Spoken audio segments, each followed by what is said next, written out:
Oke, bisa lanjut masuk ke materi? Bisa. Sebelum masuk ke materi, saya mau tanya, kira-kira kenapa hujan bisa terjadi? Ada yang tahu? Ya, betul. Jadi di sini hujan itu memiliki beberapa proses. Yang pertama ada proses evaporasi, kondensasi, presipitasi, dan infiltrasi. Boleh satu orang maju pegangkan ini di sini berdiri. Mau? Boleh?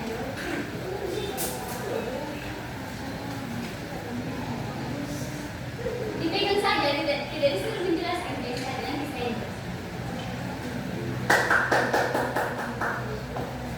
Jadi di depan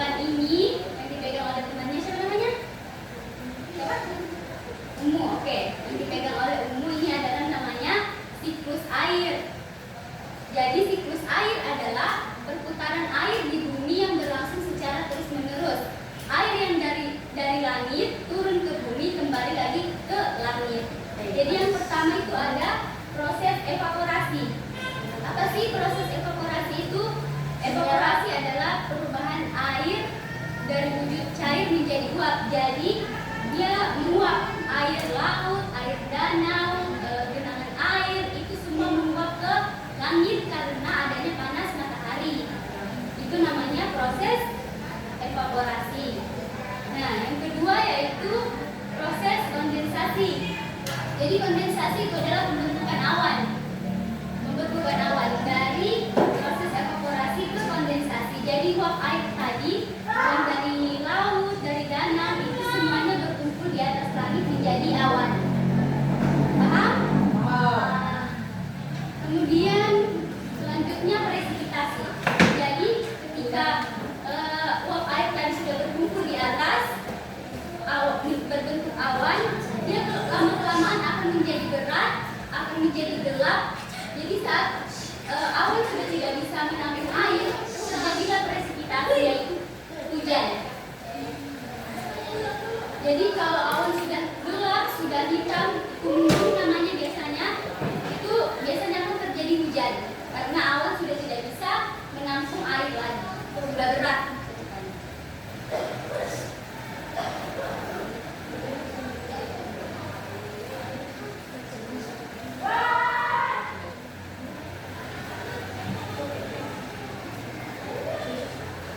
Kemudian pada siklus air yang terakhir itu ada namanya infiltrasi. Apa sih infiltrasi itu? Jadi infiltrasi itu adalah peresapan air ke tanah. Jadi air hujan tadi yang sudah turun ke bumi itu akan meresap ke tanah. Jadi kalau misalkan tanah itu ditutupi oleh semen, beton atau aspal, otomatis air tidak bisa langsung mengenai jatuh ke tanah. Jadi peresapan airnya itu tidak maksimal yang akan menyebabkan genangan air atau banjir yang betul. Kemudian di sini ada matahari. Jadi apa sih peran matahari di siklus air itu? Jadi tadi pada proses evaporasi. Jadi matahari itu berperan sebagai panas yang mengenai air. Jadi kalau misalkan tidak ada air, maka tidak ada penguapan dan tidak ada pembentukan awan dan hujan. Jadi peran matahari dalam siklus air itu berperan sangat penting. Jadi kalau misalkan tidak ada matahari, berarti tidak ada penguapan dan tidak akan ada awan. Asik. Terus apa sih dampak dari siklus air itu bagi kita, bagi kehidupan kita? Ada yang bisa sebutkan? Dampak hujan. Dampak negatifnya otomatis pasti banjir. Dampak positifnya ada juga. Jadi kita bisa menampung air untuk mandi, untuk masak air, untuk cuci. Jadi sebenarnya air itu punya dampak positif. Jadi tidak selalunya berdampak negatif. Selain itu juga dampak positifnya itu menyuburkan tanah. Misalkan kalau kita menanam sayuran pasti disiramkan. Jadi kalau misalkan tidak ada hujan, tidak ada air, otomatis tanamannya akan mati dong. Iya dong. Semangat dong puasa.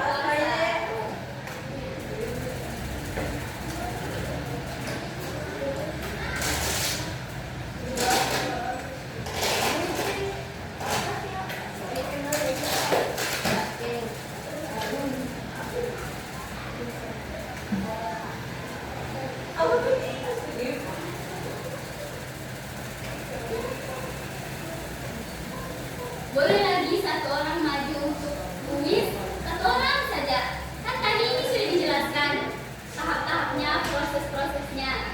Jadi saya mau tahu apakah kalian sudah paham atau belum. Jadi satu orang maju tempelin tadi proses-prosesnya sesuai dengan kemampuan. Gak usah takut salah, nanti kan belajar.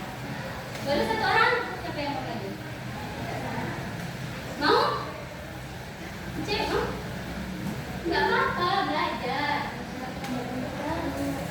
Ayo.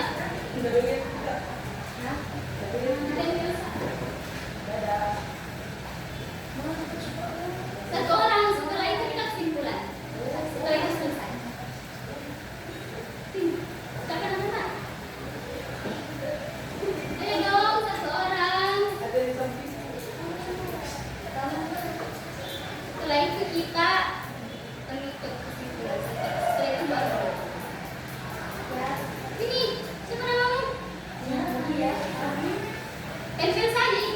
Tidak usah takut salah. Nanti kalau salah aku belajar sama. Nanti dikasih tahu kalau kita salah. Ayo satu orang. Oh kalau tidak ada yang mau saya panggil dia.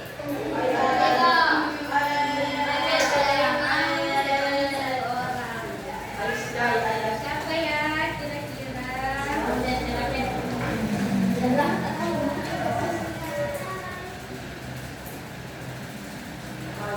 Mana dibilang Zahra? Zahra? Kamu Zahra? Maju sini. Ditempel saja, tidak usah takut salah. Kalau kita tidak salah, bagaimana caranya belajar? Ayo, nanti saya bantu. Ayo, cepat-cepat.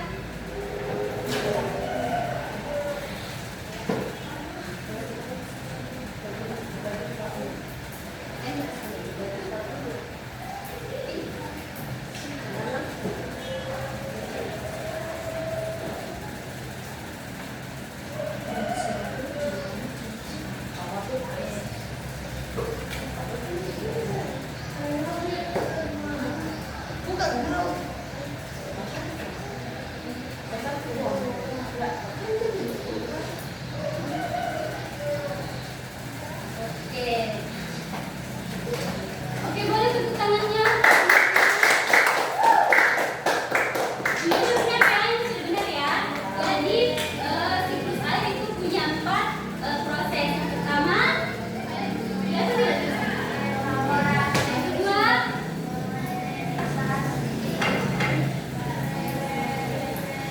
presipitasasi. Terakhir,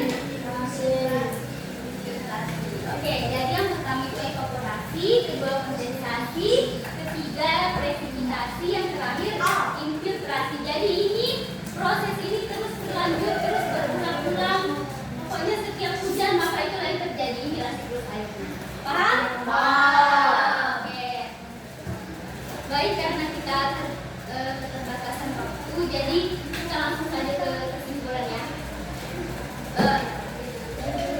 Jadi tadi kita sudah belajar tentang siklus air. Jadi siklus air itu punya 4 tahap. Pertama tadi evaporasi, yang kedua kondensasi, yang ketiga presipitasi, dan yang terakhir infiltrasi. Oke. Boleh satu kali lagi soal yang tadi, karena kan tadi ngerjakan soal belum dijelaskan. Terus ini karena tadi sudah dijelaskan, pasti sudah tahu dong, sudah paham dong. Sama di soalnya kayak tadi, 5 soal. Boleh? Setelah itu sudah nih.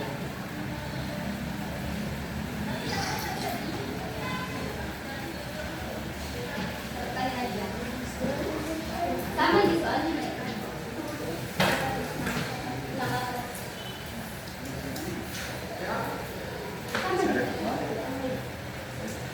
Jadi, Pak.